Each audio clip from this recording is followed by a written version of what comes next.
Okay guys, we're on first cut, Olds inside cylinder, and we're going to take a look and see if we made an improvement or got it worse.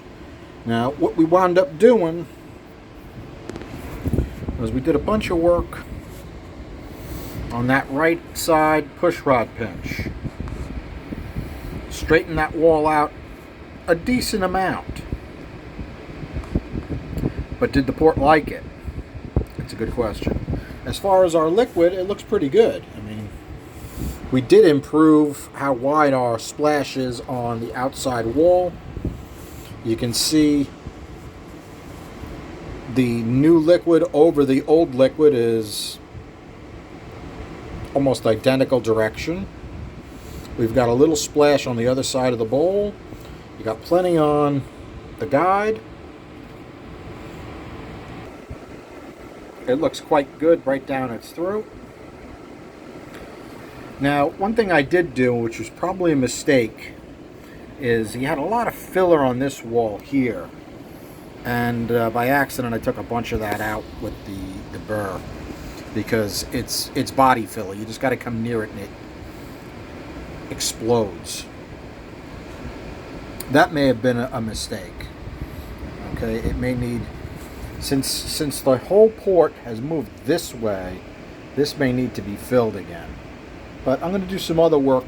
I'm going to do some other work to this wall, because it didn't improve as much as you would think it would by moving that push rod over quite a bit. The short side, I didn't change any of the measurements. I just put a little bit more of a polish on it. I don't know if that helped or hurt. It actually looks quite good looking down on the bowl.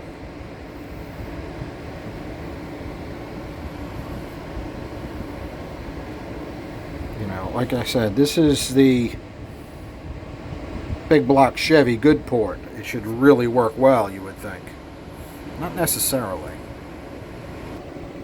All right, the exhaust port to me looks like the same exhaust port, so it got very similar treatment. And we can take a look at that as well. The exhaust port really got cleaned up more than anything else. And it does have a lot of body filler on the roof of the port. And there is a bolt, a cylinder head bolt right here. So that takes up some space on that outside edge of that port. We could probably make that a little bit thinner if I thought it would help. Okay, this port does not look great in as far as I can see the reflections. It doesn't look nearly as good as the other one looked. I may have to do some more work to that. Okay, here's the outer exhaust port. They're similar, but they're not the same. And they look very lumpy and bumpy to me. I'm not really happy with either of them. Okay, short side radius of the exhaust looks pretty good. I almost forgot to show you this. Yes, you can see a little bit of blue on the inside port on the floor. We got some on the floor of the outer port. Looks like I used a different texture on the floor. Yeah, this one got a light sand rolling over the burr. This is straight burr. So that's something I can look at.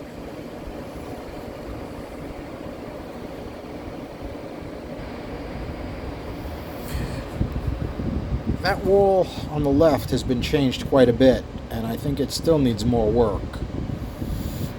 Since it's going to need custom offset rockers anyway, I can pretty much put it where I want at this point. Alright, almost forgot to show the bore.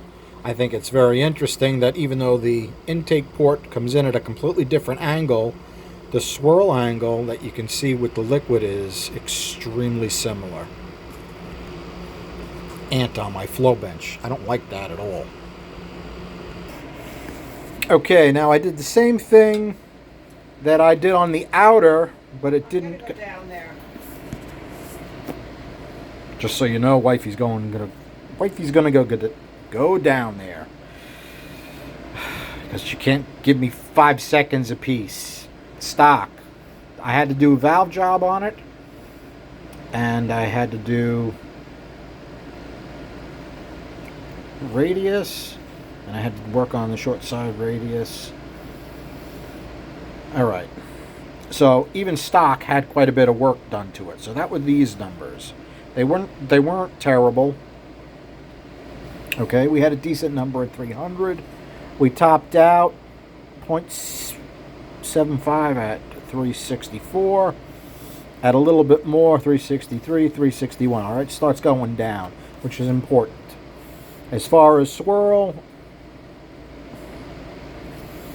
a little too much here, not enough here. By 700, it really starts coming around. It's actually too much. All right, okay. These were our speeds. All right, dead on the roof. Too slow on both sides of the roof. Too fast in the middle. Relatively even, though, across the short side. Better than I would have expected it to be. Okay, first cut. Basically, I took a bunch of filler and junk out of it and tried to shape the existing contours. I got a plus, plus, plus, plus, right where I don't want it. And I got all minuses. Now, how big are the minuses? Well, we went from 216.2 to 211. They're not huge minuses, but they're minuses. I mean, like 0.4. 260 to 275. That's a huge difference, right?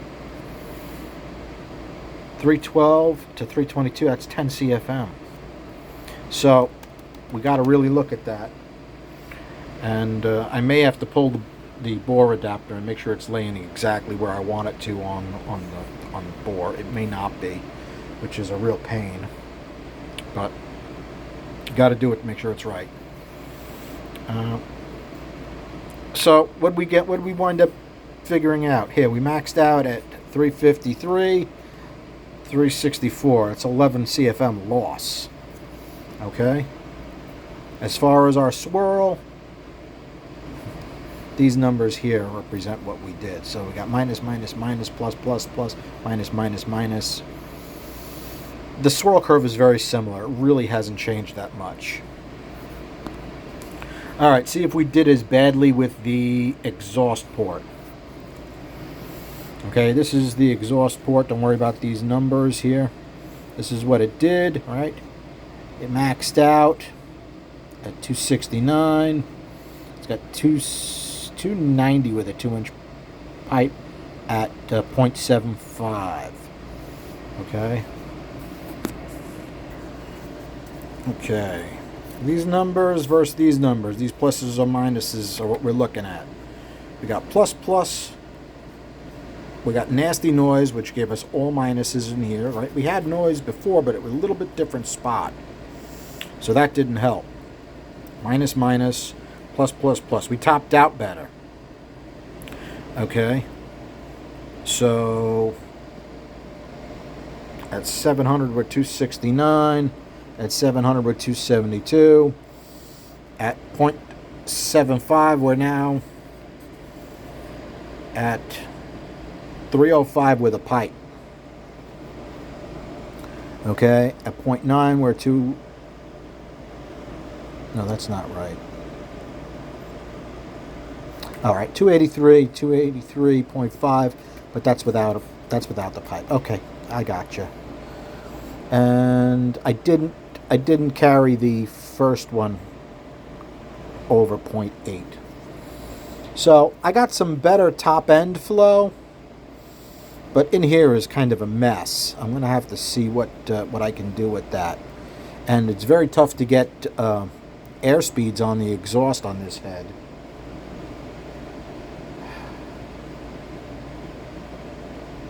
You know what I think I might do? I'll just I can take my top bore adapter plate and flip it around.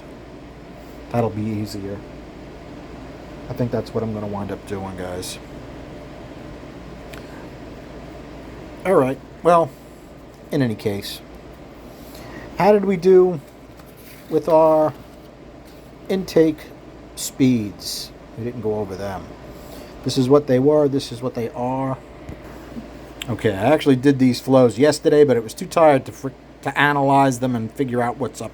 Now, the next day, it's definitely easier, okay? So this is what we had. This is what we have. Notice what happened to the roof of the intake port pinch. Completely dead, right? And we increased in the middle, we increased on the bottom. Not necessarily good. On our roof, we lost some center of the cylinder, and we gained some, just a tiny bit, on the cylinder wall side. Bigger differences on the short side. Up, up, up. Not necessarily good, right? So we're getting way more across the short side than we were getting. But we're going to wind up running into the same problem we had on the outer port. Too fast the short side when I filled that port, right? The efficiency went up, but the short side speeds went out of control. So much so that I think they would cause a problem in a running engine.